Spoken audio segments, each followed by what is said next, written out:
नमस्कार दोस्तों, आप सभी लोगों का स्वागत है आपके अपने channel IAS study with Aryan पर। और मैं हूं आपका दोस्त आर्यन। देखिए दोस्तों, हमारा चैनल इंडिया का एकमात्र ऐसा चैनल है जो आपको यूपीएससी आईएएस की पूरी तैयारी हिंदी माध्यम में करवा रहा है। उसी क्रम में आज हम आप लोगों के लिए लेकर के हैं एनसीईआरटी ज्योग्राफी क्लास 7 का अध्याय 5वां, जो कि काफ़ी महत्वपूर्ण है, जिसका नाम है जल यानी कि वाटर। विदाउट वाटर दोस्तों हमारा जीवन या इस पृथ्वी पर किसी प्रकार का जीवन संभव नहीं है। तो दोस्तों, जिन लोगों ने अभी तक चैनल को सब्सक्राइब नहीं करा, फटाफट से चैनल को सब्सक्राइब कर दीजिए। दोस्तों, आप लोगों के टाइम को वेस्ट न करते हुए अपने टॉपिक की ओर बढ़ते हैं। देखिए आज का अपना पहला प्रश्न।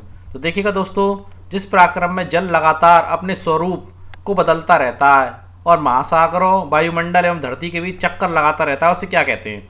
तो दोस्तों, आप लोग जानते हैं जल लगातार अपने स्वरूप को बदलता है, यानी कि महासागरों से वाष्प यानी कि भाप बन करके जल उठता है, आसमान में पहुंचता है, संघनन करता है, बादल बनता है, विभिन्न प्रक्रिया होती है।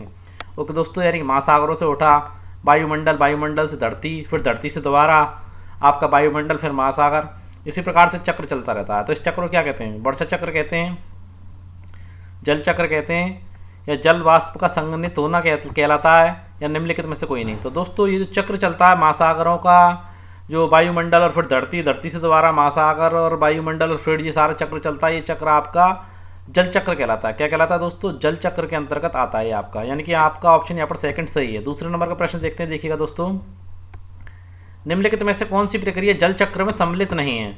बाष्पीकरण, संघनन, वर्षण। तो दोस्तों, पानी आपका है समुद्र के अंदर या महासागरों के अंदर है, सूरज की धूप के कारण उसका बाष्पीकरण होगा, यानी कि भाप बन करके वो ऊपर की ओर जाएगा, और फिर उसका संघनन होगा।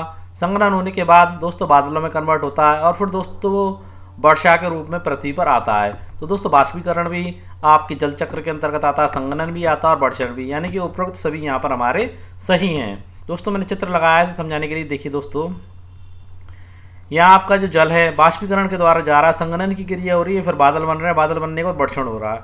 ओके दोस्तों, और वर्षण ये समुद्री जो पर्वत और पठारों से बहता हुआ आपका कहाँ पहुँच रहा है? महासागरों में पहुँच रहा है, नदियों पहुँच रहा है। देखिए, सूर्य के ताप के कारण जल बाष्पित होता है, यानी भाप बन करके उठता है। ठंडा होने पर जल वाष्प संघनित होकर बादलों का रूप ले लेता है। कब होता है दोस्तों? ठंडा होने पर। यहाँ से वर्षा, यानी कि वर्षा के रूप में, बारिश के रूप में, हिम यानी कि ओलों के रूप में, सहिम यानी कभी वर्षा और ओलो दोनों के रूप में ये धरती पर और समुद्र पर पानी के रूप में बरसता है दोस्तों। ओके दोस्तों, आगे बढ़ते हैं अपने अगले प्रश्न की ओर। देखिए दोस्तों, प्रश्न नंबर 3। थलशाला के संदर्भ में निम्नलिखित कथनों पर विचार कीजिए। दोस्तों, थलशाला क्या होती है? देखिए, छोटे घर के पौधे रखने का कृत्रिम अहाता, यानी कि एक छोटी सी गैलरी होती है दोस्तों, जहाँ पौधे रखे जाते हैं, उसे थलशाला कहा जाता है।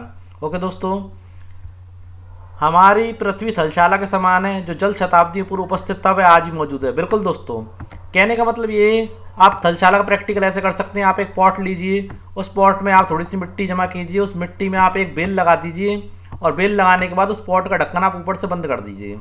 ऊपर से उस पॉट का ढक्कन बंद कर देंगे तो धीरे धीरे जो जल है वो वाष्प के रूप में कन्वर्ट होगा और ऊपर जाकर के जमा हो जाएगा, और ऊपर जाकर के जब वो ठंडा हो जाएगा तो नीचे की ओर बूंद बूंद बन के टपकना चालू हो जाएगा। तो दोस्तों, थलशाला होता है। इसी प्रकार दोस्तों, हमारी पृथ्वी थलशाला के समान है, जो जल शताब्दी पूर्व उपस्थित था वह आज भी मौजूद है।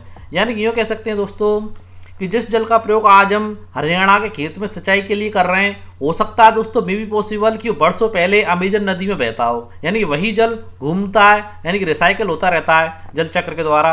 ओके दोस्तों, तो दोनों कथन सत्य हैं तो दोस्तों, या फिर दोनों कथन असत्य हैं? तो दोस्तों, यहाँ पर हमारे दोनों ही कथन सत्य हैं, पहला भी और दूसरा भी। ओके दोस्तों, अब देखिए प्रश्न नंबर 4। महासागरों में समुद्री जल की लवणीयता का मुख्य कारण क्या है? यानी कि लवणीयता जो नमक युक्त होती है उसका मुख्य कारण क्या है? सोडियम क्लोराइड मुख्य कारण पूछ रहा है दोस्तों। Sodium chloride, calcium chloride, calcium sulphate, या निम्नलिखित में से कोई नहीं? तो दोस्तों, महासागरों और समुद्री जल की जो लवणीयता का जो कारण है, मैं आप लोगों को बता देता हूँ, वो था सोडियम क्लोराइड। सोडियम क्लोराइड की वजह से दोस्तों इसकी लवणीयता महासागर के जल में पाई जाती है। ओके दोस्तों, अगला प्रश्न देखते हैं। प्रश्न नंबर 5। देखिएगा, देखिए, निम्नलिखित कथनों पर विचार कीजिए। अलवण यानी कि जो जल लवणीय नहीं होता, यानी कि खारा नहीं होता। अलवणीय जल के मुख्य स्रोत नदी, ताल, स्रोत, सोते एवं हिमनद। तो दोस्तों, जो आपका लवणीय जल समुद्र में पाया जाता है, महासागरों में पाया जाता है, परंतु जो मीठा जल पाया जाता है दोस्तों नदियों में पाया जाता है, तालों में पाया जाता है, झीलों में भी पाया जाता है। हिमनद यानी कि हिमनदी, यानी कि जो आपके आपका जो माउंट एवरेस्ट है उस पर जो पर्वत है, यानी कि बर्फ की जो पहाड़ियाँ हैं, उनसे जब पानी पिघलता है, जब आता है तो दोस्तों वो मीठा पानी होता है। तो हिमनद हिम नदी यानी कि बर्फ़ की जमी हुई नदियों से जो पानी आता है वो मीठा कहलाता है। सोते, इन सारी चीज़ों में दोस्तों जो पानी होता है मीठा होता है और पीने लायक होता है। और दूसरी तरफ देखते हैं महासागरों एवं समुद्रों का जल लवणीय होता है यानी खारा होता है। तो दोस्तों यहाँ पर हमारे दोनों पॉइंट दिए गए वो सत्य दिए गए हैं। उपरोक्त कथन में से कौन सा कथन सत्य है? तो दोस्तों सत्य है, तो पहला भी सत्य है, यहाँ पर पहला और दूसरा दोनों सत्य है। देखिए दोस्तों, हमारी पृथ्वी पर 71% भूभाग जल है, परंतु पीने लायक जल दोस्तों ओनली 2% है। यहाँ देखिए 98% अगर टोटली जल की बात करें, 100% जल को भाग में बांट दें, और वैसे तो दोस्तों हमारी पृथ्वी पर 71% भाग पर जल है, बाकी पर लैंड है, आपकी बर्फ भी जमी हुई है, अलग अलग चीज़ें हैं। और टोटल अगर जल का 100% रखें तो 98% जल है जो साल्ट वाटर यानी खारा पानी है, लवणीय पानी है। ओनली 2% वाटर है वो यूज़ करने लायक है। और 2% को भी दोस्तों अगर बांटा जाए तो 87% में तो बर्फ़ जमी हुई है, और 12% पानी ज़मीन के नीचे, और रवि जो नदियाँ होती हैं और लेक यानी कि झीलों में उसमें 1% पानी है। ओके दोस्तों, आगे बढ़ते हैं अगले प्रश्न की ओर। प्रश्न नंबर 6, हमारी पृथ्वी का कितना भाग जल से ढका हुआ है? काफ़ी महत्वपूर्ण प्रश्न है दोस्तों। 3/4 भाग, 2/4 भाग, 1/4 भाग, निम्नलिखित में से कोई नहीं। तो दोस्तों हमारी पृथ्वी का 3/4 भाग जल से ढका हुआ है। किससे ढका हुआ है? 3/4 भाग हमारी पृथ्वी का जल से ढका हुआ है। प्रश्न नंबर 7 है, पृथ्वी पर मौजूद संपूर्ण जल की मात्रा के संदर्भ में सही क्रम को बताइए। यानी सबसे ज़्यादा कौन सा जल है आपका? महासागरीय जल है, बर्फ छत्रक है, भूमिगत जल है, झीलों का आवरण जल है, झीलों का जो आलवड़ जल यानी कि पीने लायक जल है, या नमकीन झीलों का जल, या वायुमंडल में जल है वो है, या फिर नदियाँ हैं। तो दोस्तों इस प्रश्न का डायरेक्ट उत्तर मैं आप लोगों को बता देता हूँ। हमारी पृथ्वी में सबसे ज़्यादा मात्रा है महासागरों में जल है। कितना दोस्तों? महासागरों में। अगर प्रतिशत की बात की जाए दोस्तों महासागरों के, तो महासागरों में 97.3% जल पाया जाता है। आप लोग लिख सकते हैं, लिखना चाहें तो 97.3% जल पाया जाता है। उसके बाद सबसे ज़्यादा मात्रा बर्फ छत्रक होती है, यानी कि बर्फ की जो जमी हुई बर्फ होती है वो। बर्फ छत्रक में अगर बात करें तो 0 यानी कि 2.0% आपका जल है। और भूमिगत जल की बात करें दोस्तों, जो मीठा जल है, पीने लायक जल है, वो 0.68 है। कौन सा दोस्तों? 0.68। और अगर बात करें झीलों का आलवण जल यानी कि मीठा जल, जो पानी के पीने लायक जल है, वो आपका आ जाता है 0.009। इतने प्रतिशत आपका आलवणी जल है झीलों का। और दोस्तों अगर बात की जाए नमकीन झीलों की या स्थलीय समुद्र की, किसकी दोस्तों? जो नमकीन झीलें, खारे पानी की झीलें या स्थलीय समुद्र की झीलें हैं, उनमें भी नमक की मात्रा उतनी ही है जितनी कि आपकी मीठे पानी की झीलों में है, यानी कि 0.009। और बात की जाए वायुमंडल की, तो वायुमंडल में दोस्तों हमारे में 0.00019% जल पाया जाता है। नदियों की बात की जाए तो दोस्तों नदियों में 0.0001% जल पाया जाता है। टोटली इन सबको काउंट कर लेंगे तो आप लोगों को पता पड़ जाएगा टोटली 100% जल की बात की जा रही है। ओके दोस्तों, टोटली 100% जल को किस तरीके से विभाजित किया गया है? सबसे ज़्यादा महासागरीय जल पाया जाता है, फिर बर्फ छत्रक पाए जाते हैं, फिर भूमिगत जल है, फिर झीलों का आलवड़ जल है यानी कि मीठी झीलें, फिर नमकीन झीलें आ जाती हैं, और इसके अंदर ही स्थलीय समुद्र भी आ जाते हैं दोस्तों। फिर वायुमंडल में आ जाता है कितना जल है, फिर नदियों में आ जाता है। ओके दोस्तों, आगे बढ़ते हैं अपने अगले प्रश्न की ओर। देखिए प्रश्न नंबर 8, 1000 ग्राम जल में मौजूद नमक की मात्रा क्या कहलाती है? तो दोस्तों पहले तो आप लोग उम्मीद है ये चीज़ जानते हैं कि 1000 ग्राम बराबर आप क्या हो जाता है? 1000 ग्राम बराबर 1 kg यानी कि 1 किलो। 1 किलो यानी कि 1 किलो जल में मौजूद नमक की मात्रा क्या कहलाती है? 1 ग्राम जल में मौजूद नमक की मात्रा क्या कहलाती है? खारीपन कहलाती है, आयोडीन कहलाती है, लवणता कहलाती है, निम्नलिखित में से कोई नहीं। तो दोस्तों अगर 1000 ग्राम यानी कि 1 किलो जल में मौजूद नमक की मात्रा, या फिर 1 लीटर कह सकते हैं नमक की मात्रा, तो वो क्या कहलाएगी दोस्तों? लवणता कहलाती है। लवणता, खारापन कहलाता है, यानी कि लवणता, कितनी लवणीयता है उसके अंतर्गत। दूसरा देखिए नवा, महासागरीय जल में औसत लवणीयता प्रति 1000 ग्राम, यानी कि दोस्तों वही शब्द है प्रति 1000 ग्राम, यानी कि 1000 बराबर 1 kg। 1 kg कह लो, या फिर दोस्तों अगर पानी को और दूध को ज़्यादातर लीटर में नापा जाता है, या फिर 1 kg या फिर 1 लीटर मान सकते हैं, यानी कि प्रति 1000 ग्राम बराबर 1 kg या 1 लीटर, यानी कि 1 किलो जल में कितनी पाई जाती है? यानी कि महासागर का जल है, उसके 1 लीटर जल में या फिर 1 किलो जल में या 1000 ग्राम जल में कितनी लवणीयता पाई जाती है? 25 ग्राम प्रति 1000 पर, या 35 ग्राम प्रति 1000 ग्राम पर, या 20 ग्राम प्रति 1000 ग्राम पर, या 45 भाग प्रति 1000 ग्राम पर। तो दोस्तों 9वें प्रश्न का उत्तर मैं आप लोगों को बता देता हूँ। हमारा 1 किलो पानी होगा या 1 लीटर पानी होगा तो उसमें 35 ग्राम आपका नमक पाया जाता है। कितना पाया जाता है दोस्तों? 35 ग्राम नमक पाया जाता है। ओके दोस्तों, उम्मीद है आप लोग इस चीज़ को समझ गए होंगे। यानी कि दोस्तों 1 किलो बराबर 1000 ग्राम, तो 1000 ग्राम में 35 ग्राम नमक पाया जाता है। कितना पाया जाता है दोस्तों? अगर मैं यहाँ पर लिखना चाहूँ तो मैं इसको लिख सकता हूँ 1000 ग्राम पानी के अंतर्गत हमारा कितना ग्राम नमक पाया जाता है, 35 ग्राम नमक पाया जाता है समुद्र के जल में और महासागरों के जल में। ओके दोस्तों, आगे बढ़ते हैं। देखिए दोस्तों, विश्व जल दिवस कब मनाया जाता है? आपके 20 मार्च को, 21 मार्च को, 30 मार्च को, 22 मार्च को। उम्मीद है इस प्रश्न का उत्तर आप सभी लोग जानते होंगे। विश्व जल दिवस 22 मार्च को मनाया जाता है। और दोस्तों, यह जल संरक्षण के प्रति लोगों को जागरूक करने के लिए मनाया जाता है, जिससे जल का संरक्षण किया जा सके। ओके दोस्तों, आगे बढ़ते हैं अगले प्रश्न की ओर। महासागर की गतियों यानी कि स्पीड, महासागर की गतियों को निम्नलिखित में से किस भाग में वर्गीकृत नहीं किया गया है? तो दोस्तों, पहले तो मैं आप लोगों को बता देता हूँ, महासागर की गतियों को 3 भागों में वर्गीकृत किया गया है। देखिए, तरंग, ज्वार भाटा, धाराएं, गतिमान या अशांत जल। तो दोस्तों, वर्गीकृत नहीं किया गया। तो दोस्तों, महासागर की जो गतियां हैं वो 3 भागों में, एक तो तरंगों में आती हैं, और दूसरा इसे ज्वार भाटा के रूप में वर्गीकृत किया गया, तीसरा इसे धाराओं के रूप में वर्गीकृत किया गया, जबकि गतिमान और अशांत जल के रूप में इसे वर्गीकृत नहीं किया गया है। ओके दोस्तों, देखिए दोस्तों, ताल होती हैं, ताल और झीलें होती हैं, उनका जल शांत होता है, यानी कि लहरें नहीं आती हैं उसके अंतर्गत। जबकि जो महासागर होते हैं और समुद्र होते हैं उसका जल हमेशा गतिमान रहता है, यानी कि बहता रहता है, और ये कभी भी शांत नहीं रहता।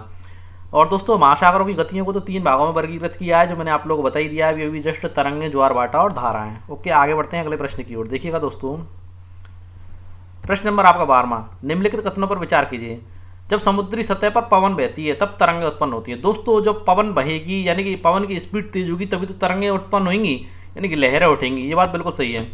जितनी तेज पवनें बहती हैं तरंगें भी उतनी तेज होती है। दोस्तों, जितनी तेज हवा का प्रेशर होगा उतनी तेजी तो तरंग उठेंगी। ओके दोस्तों, देखिए, महासागरीय सतह पर जब जल लगातार उठता है और गिरता रहता है तो इन्हें तरंग कहते हैं। बिल्कुल दोस्तों, जल का ऊपर उठना फिर नीचे आना, अप एंड डाउन होना, ये तरंग आपकी जो लहरें होती हैं ये तरंगें कहलाती हैं। ओके दोस्तों, तूफान में तेज वायु चलने पर विशाल तरंगें उत्पन्न होती हैं, जिसके कारण अत्यधिक विनाश होता है। दोस्तों, जब तेज वायु चलेगी तो विशाल तरंगें उत्पन्न होंगी। विशाल तरंगें दोस्तों किनारे पर जाएंगी और वहां रहने वाले लोगों के घरों को उजाड़ेंगी, या फिर वहां जो लोग बैठे हुए होंगे उन्हें अपने साथ बहा कर ले जाएंगी और काफ़ी नुकसान करेंगी। ओके दोस्तों, और ये विशाल जब तरंगें उत्पन्न होती है तो दोस्तों तभी आपका सुनामी भी आता है। तो दोस्तों, उपरोक्त कथनों में से कौन से कथन सत्य हैं? यहाँ पर हमारे उपरोक्त सारे के सारे कथन सत्य हैं। आगे बढ़ते हैं अगले प्रश्न की ओर। देखिए, सुनामी के संबंध में निम्नलिखित में से कौन सा कथन असत्य है? गलत कथन पूछ रहा सुनामी के संबंध में। तो देखिए दोस्तों, सुनामी जापानी भाषा का एक शब्द है जिसका अर्थ होता है पोताश्रय तरंगें। पोताश्रय दोस्तों, पोत खड़ी करने का स्थान, जैसे कि दोस्तों पोत यानी कि नाव या जहाज खड़ी करने का जो स्थान, नावों को, बड़ी बड़ी नावों को और जहाज़ों को खड़ा करने का स्थान होता है। पोताश्रयों की जो तरंगें होती हैं यानी पोताश्रय को नष्ट कर देती हैं। जब सुनामी की लहरें आती हैं तो इन जो नावों खड़े करने के स्थान को नष्ट कर देती हैं। तो जापानी भाषा में इसका अर्थ क्या होता है दोस्तों? पोताश्रय तरंगें। और सुनामी आने पर पोताश्रय नष्ट हो जाते हैं। देखिए, भूकंप, ज्वालामुखी उद्गार, ये जल के नीचे भूसंकलन यानी कि जल के नीचे, समुद्र के नीचे भूमि का फटना के कारण महासागरीय जल अत्यधिक विस्थापित हो जाता है। दोस्तों, जब समुद्र के नीचे कोई भूमि भूसंकलन होगा, नीचे से फटेगी या समुद्र की धरती नीचे की ओर बैठेगी, तो दोस्तों जल एक स्थान से दूसरे स्थान पर विस्थापित होगा, जिसके कारण लंबी लंबी लहरें, बड़ी बड़ी लहरें उठेंगी। तो दोस्तों, इसके परिणाम स्वरूप 15 मीटर तक की ऊंचाई वाली विशाल ज्वारीय तरंगें उठ सकती हैं, इससे जिसे सुनामी कहते हैं। क्या कहते हैं दोस्तों? जिसे क्या कहा जाता है? सुनामी। ओके दोस्तों, ये तरंगें आपकी 500 किलोमीटर प्रति घंटे से अधिक की गति से चलती हैं। दोस्तों, जब भी सुनामी आता है, जो उसकी तरंगों की जो स्पीड मानी जाती है 500 किलोमीटर प्रति घंटे की रफ्तार से चलती हैं, ये माना जाता है। ओके दोस्तों, यहाँ पर मैं आप लोगों को बता दूं कि जो तरंगों की स्पीड मानी गई है 500 नहीं मानी गई है, समथिंग इसकी स्पीड आपको टोटली एक्यूरेट में बता देता हूँ आप लोगों को। इसकी स्पीड 700 किलोमीटर प्रति घंटे मानी जाती है, यानी कि सुनामी आता है तो इसकी स्पीड 700 किलोमीटर प्रति घंटे। अगर औसत की बात की जाए दोस्तों, तो 700 से लेकर के 900 किलोमीटर प्रति घंटे की रफ्तार से चलती है, औसत की बात करें तो। और नॉर्मली बात करें तो इसकी तरंगें 700 किलोमीटर प्रति घंटे से अधिक गति से चलती हैं। और औसत निकाला जाएगा तो 700 से लेकर के 900 किलोमीटर प्रति घंटे की रफ्तार से चलती हैं। दोस्तों, 2004 में ही सुनामी से अंडमान और निकोबार द्वीप समूह में इंदिरा पॉइंट डूब गया था। दोस्तों, 2004 में जो सुनामी आई थी हमारे भारत में, उस सुनामी से जो हमारे भारत के केंद्र शासित प्रदेश है अंडमान और निकोबार द्वीप समूह, वहाँ पर इंदिरा पॉइंट था दोस्तों, यानी कि भारत का सबसे दक्षिणी बिंदु। तो दोस्तों, वहाँ पर इंदिरा पॉइंट वो ऐसे बना क्योंकि हमारे भारत की प्रधानमंत्री पहली यानी कि पूर्व प्रधानमंत्री इंदिरा गांधी उस लास्ट पॉइंट तक गई थी भारत के तो उस पॉइंट को क्या कहा गया? इंदिरा पॉइंट। तो वो डूब गया था। ओके दोस्तों, तो जो हमारा गलत दिया गया है यहाँ पर वो तीसरा पॉइंट गलत दिया गया है। आगे बढ़ते हैं दोस्तों। देखिए प्रश्न नंबर 14 में 26 दिसंबर 2004 को हिंद महासागर में सुनामी तरंगों अथवा पोताश्रय तरंगों के कारण अत्यधिक विनाश हुआ। ये तरंगें किसके परिणाम स्वरूप या किसका परिणाम थी? भूकंप का, ज्वालामुखी उद्गार का, या जल के नीचे भूसंकलन के कारण, या निम्नलिखित में से कोई नहीं। तो दोस्तों 14वें प्रश्न का उत्तर मैं आप लोगों को बता देता हूँ। ये जो सुनामी आया था दोस्तों, ये भूकंप के कारण आया था। ओके दोस्तों दोस्तों ये तरंगें भूकंप का परिणाम थी। और दोस्तों सुनामी का जो केंद्र माना गया था वो सुनामा का जो सुमात्रा, दोस्तों सुमात्रा की पश्चिमी सीमा पर था। कहाँ पर था दोस्तों? सुमात्रा की पश्चिमी सीमा पर था। और दोस्तों इस जो भूकंप की तीव्रता रिएक्टर पैमाने पर 9.0 मानी गई थी।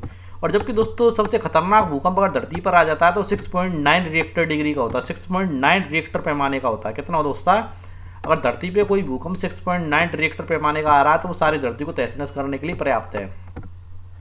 तो उससे भी कई गुना ज़्यादा समुद्र के अंदर भूकंप आया था जो होता 9.0 का। एक इंपॉर्टेंट बात बता देता हूँ दोस्तों, सुनामी के समय भारतीय प्लेट जो थी बर्मा की प्लेट के नीचे धंस गई थी। दोस्तों ये चीज़ मैं आप लोगों को पहले ही बता चुका हूँ। जो भारी प्लेट होती है वो नीचे चली जाती है और हल्की प्लेट होती है वो ऊपर की ओर बढ़ने लगती है। दोस्तों उस समय क्या हुआ कि जो भारतीय प्लेट थी बर्मा की प्लेट के नीचे धंस गई थी और समुद्र तल में अचानक से गति उत्पन्न हो गई और दोस्तों इस कारण भूकंप आया। और महासागरीय तल, जो महासागर का जो तल था और लगभग 20 यानी कि 10 से लेकर के 20 मीटर तक विस्थापित हो गया और नीचे की ओर झुक गया। दोस्तों जब उसका तल नीचे की ओर झुक जाएगा तो पानी उस ओर ही दौड़ेगा, यानी कि जो पानी उस ओर दौड़ने लगा तो किनारों की ओर से जो जल था वो आपका उस तरफ जाने लगा और उस तरफ जाने के कारण समुद्र में तेज तेज यानी कि काफ़ी तेज लहरें उत्पन्न हुई। और इनकी जो लहरों की स्पीड मानी गई दोस्तों, इसकी सुनामी की जो स्पीड मानी गई लगभग 800 किलोमीटर प्रति घंटे की रफ्तार से इसकी तरंगें उठ रही थी। ओके दोस्तों आगे बढ़ते हैं। सुनामी आने पर प्रथम संकेत निम्नलिखित में से क्या होता है? दोस्तों जैसा कि मैंने अभी आप लोगों को बताया, सुनामी आने पर प्रथम संकेत की बात कर रहा है। सुनामी आने पर सबसे पहला संकेत क्या होता है? तटीय क्षेत्र में जल तेजी से बढ़ता है, या तटीय क्षेत्र में जल तेजी से कम होता है, या इनकी गति 700 से 900 किलोमीटर प्रति घंटे की रफ्तार से होती है। तो दोस्तों सबसे पहले क्या होगा, जब समुद्र के नीचे भूकंप आएगा और दोस्तों कोई समुद्र की जो तल है वो नीचे की तरफ जाएगा तो समुद्र के किनारों पे से जल कम ही तो होगा, क्योंकि उस स्थान पर जल उसकी भरपाई करने के लिए जल उस जगह जाएगा। तो समुद्र के किनारों पे से सबसे पहले जल कम होता है। क्या होता है दोस्तों कि तटीय क्षेत्र से जल में तेजी से कमी आती है। तो दोस्तों सबसे बड़ा क्या नुकसान हुआ सुनामी के टाइम पर, जब तटीय क्षेत्रों से जल में कमी आने लग गई तो लोग उसे देखने लगे कि ये क्या हो रहा है, जबकि उस स्थान से उन्हें छोड़ करके चले जाना चाहिए था। क्योंकि जब जल एकदम नीचे जाएगा तो उतनी तेजी से लहरें उठेंगी। तो दोस्तों उतनी तेजी से लहरें उठी और वो सबको बहा करके ले गई। दूसरी स्टेप क्या होती है दोस्तों, जल उतनी तेजी से तटीय क्षेत्र में जल तेजी से बढ़ता है, यानी कि सुनामी यानी लहरें ले आती हैं और उनकी गति दोस्तों 700 से लेकर 900 किलोमीटर प्रति रफ्तार औसत है ये इसकी। ओके दोस्तों, यानी सबसे पहला क्या होता है, प्रथम संकेत होता है तटीय क्षेत्र में जल में तेजी से कमी आती है। ओके दोस्तों आगे बढ़ते हैं। देखिए निम्नलिखित कथनों पर विचार कीजिए। दिन में 2 बार नियम से महासागरीय जल का उठना एवं गिरना ज्वार भाटा कहलाता है। बिल्कुल दोस्तों, दिन में 2 बार नियम से महासागरीय जल ऊपर उठे और नीचे गिरे तो ज्वार भाटा कहलाता है। जब सर्वाधिक ऊंचाई तक उठकर जल तट के बड़े हिस्से को डुबो देता है, यानी तट का सबसे बड़ा हिस्सा होता है उसे डुबो देता है, उसे भाटा कहते हैं। तो दोस्तों ये चीज गलत दे रखी है। जब जल जो सर्वाधिक ऊंचाई तक उठकर जल का जो तट का सबसे बड़ा हिस्सा होता है उसे डुबो देता है तो आपका ज्वार कहलाता है। क्या कहलाता है दोस्तों? ज्वार कहलाता है, ना कि भाटा। दूसरा देखते हैं, जब जल अपने निम्नतम स्तर तक आ जाता है, यानी कि किनारों को छोड़ के काफी निम्न स्तर में आ जाता है, तो लहरों की जो रफ्तार होती है काफी धीमी पड़ जाती है और तट से पीछे चला जाता है, उसे ज्वार कहते हैं। तो दोस्तों ऐसी कंडीशन को हम भाटा कहते हैं। क्या कहते हैं दोस्तों? भाटा। उम्मीद है आप लोग ज्वार भाटा समझ गए होंगे। ठीक है, उपरोक्त कथनों में से कौन सा कथन असत्य है? तो हमारा दूसरा और तीसरा असत्य है। तो देखिए यहाँ पर दूसरा यानी कि कथन हमारा दूसरा, यानी कि कथन दूसरा और तीसरा असत्य है। आगे बढ़ते हैं। देखिए महासागर में ज्वार भाटा की उत्पत्ति निम्नलिखित में से किसके कारण होती है? दोस्तों ज्वार भाटा क्यों आता है? तो दोस्तों पृथ्वी के गुरुत्वाकर्षण बल के कारण आता है, चंद्रमा के गुरुत्वाकर्षण बल के कारण आता है, चंद्रमा और सूर्य के गुरुत्वाकर्षण बल के कारण आता है, निम्नलिखित में से कोई नहीं। तो दोस्तों ज्वार भाटा आने का कारण होता है हमारा सूर्य और चंद्रमा का गुरुत्वाकर्षण बल, यानी कि यहाँ पर हमारा दूसरा ऑप्शन बिल्कुल सही है।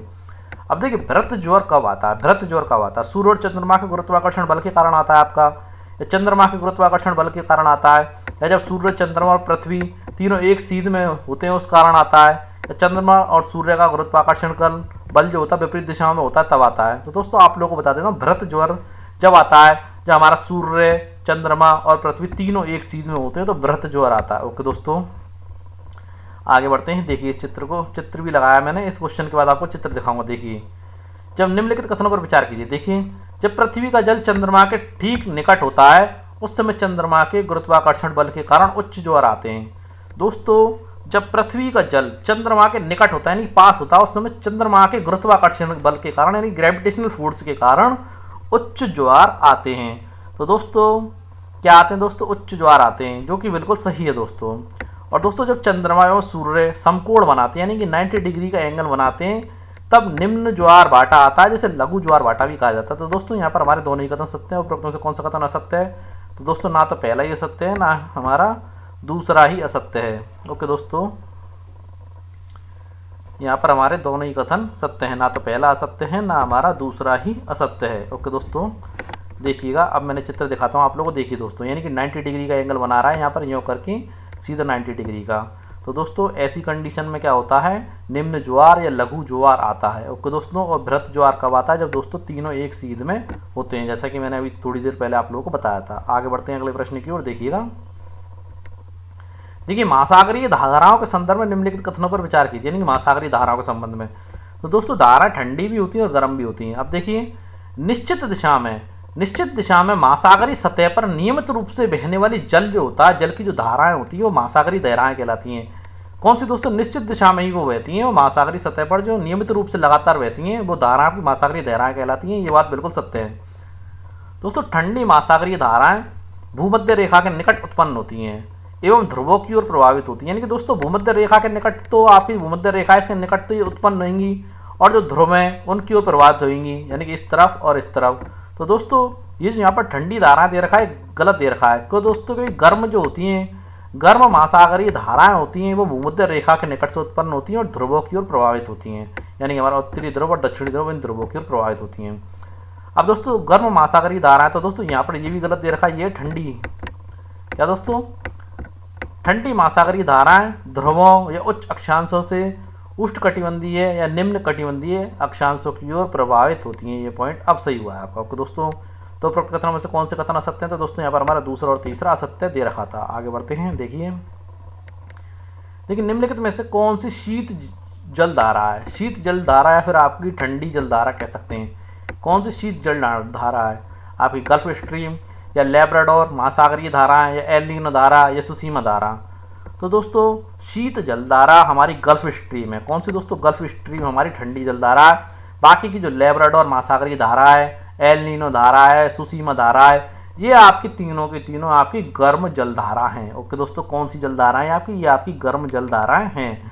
प्रश्न नंबर 22, जब ठंडी एवं गर्म जलधारा मिलती हैं तो निम्नलिखित में से कौन सा प्रभाव नहीं दिखाई देता? तो दोस्तों जब ठंडी और गर्म जलधारा मिलती है तो कुछ प्रभाव दिखाई देते हैं, मगर प्रश्न पूछ रहा कौन सा प्रभाव दिखाई नहीं देता। दोस्तों ऐसी जगह सर्वोत्तम मत्स्य क्षेत्र विकसित होता है। दोस्तों ये चीज़ फैक्ट की बात है, जब ठंडी और गर्म धारा मिलती हैं तो मछलियाँ वहाँ पर ज़्यादा मात्रा में इकट्ठी होती हैं, तो सर्वोत्तम मत्स्य क्षेत्र वहाँ पर विकसित होता है। ये तो होता ही है दोस्तों। ऐसी जगह दोनों धाराओं के मिलने से कोहरे का वाला मौसम बनता है। दोस्तों जब ठंडी और गर्म जलधारा मिलेंगी तो कोहरा तो ऑटोमेटिकली उत्पन्न होएगा ही।